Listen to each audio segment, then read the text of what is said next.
अध्याय 14 प्रकृति के 3 गुण। भगवान ने कहा, अब मैं तुमसे समस्त ज्ञानों में सर्वश्रेष्ठ इस परम ज्ञान को पुनः कहूंगा, जिसे जान लेने पर समस्त मुनियों ने परम सिद्धि प्राप्त की है। इस ज्ञान में स्थिर होकर मनुष्य मेरी जैसी दिव्य प्रकृति को प्राप्त कर सकता है। इस प्रकार स्थित हो जाने पर वह न तो सृष्टि के समय उत्पन्न होता है और न प्रलय के समय विचलित होता है। हे भरत पुत्र, ब्रह्म नामक समग्र भौतिक वस्तु जन्म का स्रोत है और मैं इसी ब्रह्म को गर्भस्थ करता हूँ, जिससे समस्त जीवों का जन्म संभव होता है। हे कुंती पुत्र, तुम यह समझ लो कि समस्त प्रकार की जीव योनियां इस भौतिक प्रकृति में जन्म द्वारा संभव हैं और मैं उनका बीज प्रदाता पिता हूँ। भौतिक प्रकृति 3 गुणों से युक्त है। ये हैं सतो, रजो तथा तमोगुण। हे महाबाहु अर्जुन, जब शाश्वत जीव प्रकृति के संसर्ग में आता है तो वह इन गुणों से बंध जाता है। हे निष्पाप, सतोगुण अन्य गुणों की अपेक्षा अधिक शुद्ध होने के कारण प्रकाश प्रदान करने वाला और मनुष्यों को सारे पाप कर्मों से मुक्त करने वाला है। जो लोग इस गुण में स्थित होते हैं वे सुख तथा ज्ञान के भाव से बंध जाते हैं। हे कुंती पुत्र, रजोगुण की उत्पत्ति असीम आकांक्षाओं तथा तृष्णाओं से होती है और इसी के कारण से यह देहधारी जीव सकाम कर्मों से बंध जाता है। हे भरत पुत्र, तुम जान लो कि अज्ञान से उत्पन्न तमोगुण समस्त देहधारी जीवों का मोह है। इस गुण के प्रतिफल पागलपन, आलस तथा नींद हैं, जो बद्ध जीव को बांधते हैं।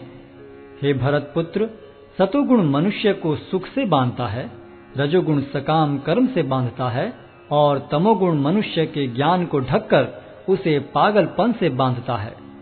हे भरत पुत्र, कभी कभी सतोगुण रजोगुण तथा तमोगुण को परास्त करके प्रधान बन जाता है, तो कभी रजोगुण सतोगुण तथा तमोगुणों को परास्त कर देता है और कभी ऐसा होता है कि तमोगुण सतो तथा रजोगुणों को परास्त कर देता है।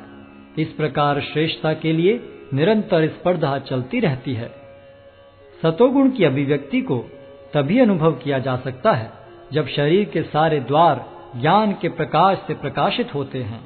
हे भरतवंशियों में प्रमुख, जब रजोगुण में वृद्धि हो जाती है तो अत्यधिक आसक्ति, सकाम कर्म, गहन उद्यम तथा अनियंत्रित इच्छा एवं लालसा के लक्षण प्रकट होते हैं। जब तमोगुण में वृद्धि हो जाती है तो हे कुरुपुत्र, अंधेरा, जड़ता, प्रमत्तता तथा मोह का प्राकट्य होता है। जब कोई सतोगुण में मरता है तो उसे महर्षियों के विशुद्ध उच्चतर लोकों की प्राप्ति होती है। जब कोई रजोगुण में मरता है तो वह सकाम कर्मियों के बीच में जन्म ग्रहण करता है और जब कोई तमोगुण में मरता है तो वह पशु योनि में जन्म धारण करता है।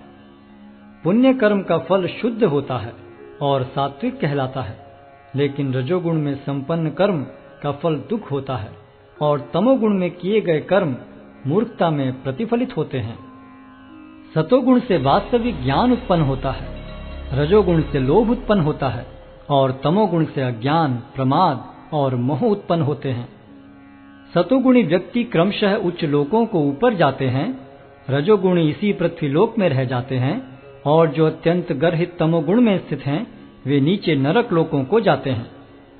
जब कोई यह अच्छी तरह जान लेता है कि समस्त कार्यों में प्रकृति के 3 गुणों के अतिरिक्त अन्य कोई कर्ता नहीं है, और जब वह परमेश्वर को जान लेता है जो इन 3 गुणों से परे हैं, तो वह मेरे दिव्य स्वभाव को प्राप्त होता है।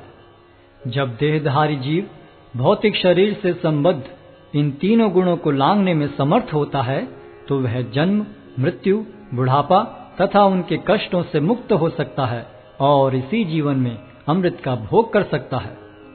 अर्जुन ने पूछा, हे भगवान, जो इन 3 गुणों से परे हैं वह किन लक्षणों के द्वारा जाना जाता है? उसका आचरण कैसा होता है और वह प्रकृति के गुणों को किस प्रकार लांघता है?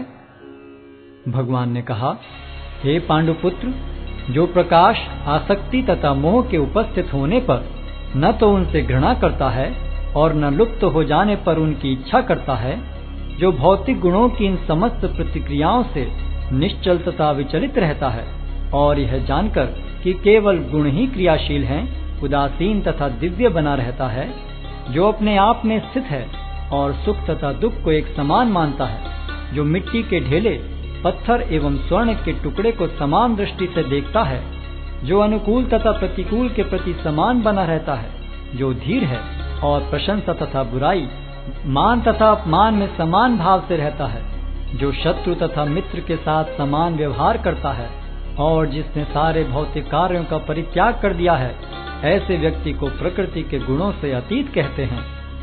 जो समस्त परिस्थितियों में अविचलित भाव से पूर्ण भक्ति में प्रवृत्त होता है, वह तुरंत ही प्रकृति के गुणों को लांघ जाता है और इस प्रकार ब्रह्म के स्तर तक पहुंच जाता है।